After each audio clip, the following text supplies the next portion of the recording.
Assalamualaikum warahmatullahi wabarakatuh. Hamdan syukralillah, salatu wassalaman ala rasulillah Sayyidina Muhammad ibn Abdillah, amma ba'du.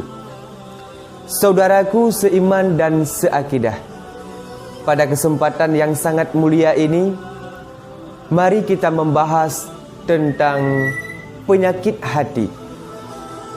Saudaraku, mudah-mudahan kita kembali kepada Allah, menghadap Sang Pencipta Allah Subhanahu wa Ta'ala dalam keadaan qalbun salim, membawa hati yang sejahtera, membawa hati yang bersih.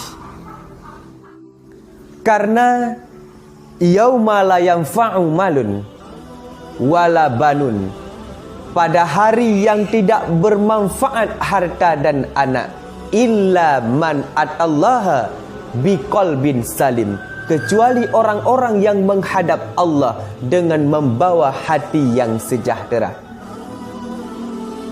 Saudaraku seiman dan seakidah, maka jangan pernah merasa aman dengan banyaknya amalan.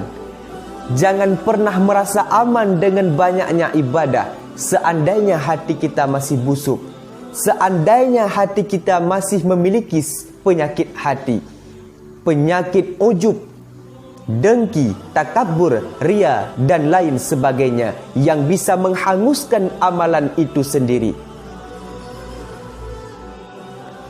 Yang pertama ditanya oleh Allah Subhanahu wa Ta'ala, yaitu orang jihad fisabilillah, berperang pada jalan Allah Subhanahu wa Ta'ala. Allah yang maha mengetahui hati seseorang. Ketika ditanya, apakah engkau orang yang berjihad pada jalan Allah? Iya, kata orang tersebut, dusta kamu. Allah maha mengetahui hati seseorang. Kamu berjihad pada jalan Allah supaya kamu dianggap pahlawan, supaya kamu disanjung, bukan? Dan itu sudah kamu dapatkan masa dalam dunia. Maka sekarang aku seretkan kamu ke dalam nerakaku. Allah maha mengetahui hati. Kemudian disidang orang-orang yang saleh, orang yang banyak ilmu, orang yang belajar, orang yang mengajar, orang yang membaca Al-Quran, dan orang yang mengajari Al-Quran. Ditanya oleh Allah, apa amalanmu? Saya belajar, mengajar. Dusta kamu. Allah maha mengetahui hati seseorang. Kata Allah, kamu belajar dan mengajar ingin disanjung, ingin dikagumi, dan kamu sudah dapatkan itu dalam dunia. Maka sekarang aku seret kamu ke dalam nerakaku. Kemudian disidang orang-orang dermawan, orang yang banyak bersedekah, orang yang banyak menginfakkan hartanya, disidang oleh Allah Subhanahu wa Ta'ala. Amalan apa yang kamu kerjakan dalam dunia? Saya bersedekah ya Allah, menginfakkan harta saya ya Allah. Bohong kamu, dusta kamu. Kamu menginfakkan sebahagian harta kamu agar kamu disanjung dan dianggap orang yang hebat, dan itu sudah kamu dapatkan semasa dalam dunia. Maka sekarang aku seret kamu ke dalam nerakaku. Bukan karena sedikit amalan, bukan karena sedikitnya ibadah, tetapi banyak ibadah, banyak amalan hanya semata-mata mengharap daripada makhluk. Ketika tubuh kita menghadap Sang Ilahi, ketika tubuh kita menghadap Allah, hati kita justru menghadap kepada manusia.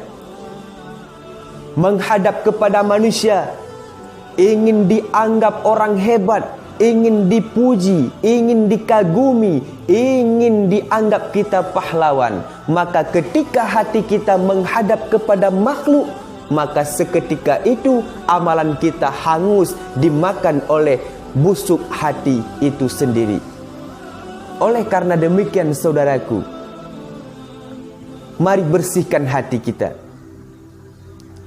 Karena amalan apapun yang kita kerjakan, Seandainya hati kita masih memiliki penyakit hati, maka amalan tersebut hangus seketika itu.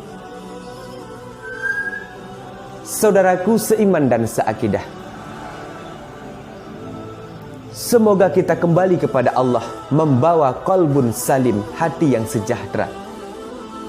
Banyak beribadah kepada Allah, ikhlas, kemudian membuahkan qalbun salim, hati yang sejahtera. Oleh karena demikian, semasih kita hidup dalam dunia ini, mari kita membersihkan hati dengan cara memperbanyak zikir dan mendoakan orang lain. Memperbanyak zikir dalam hidup ini supaya hati kita bersih. Allah, Allah, Allah, Masya Allah.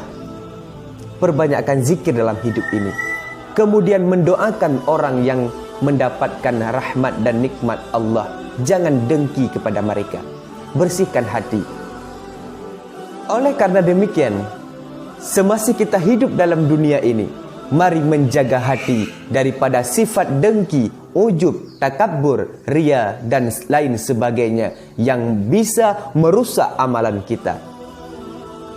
Saudaraku, inilah yang dapat saya sampaikan di video kali ini. Mudah-mudahan bermanfaat.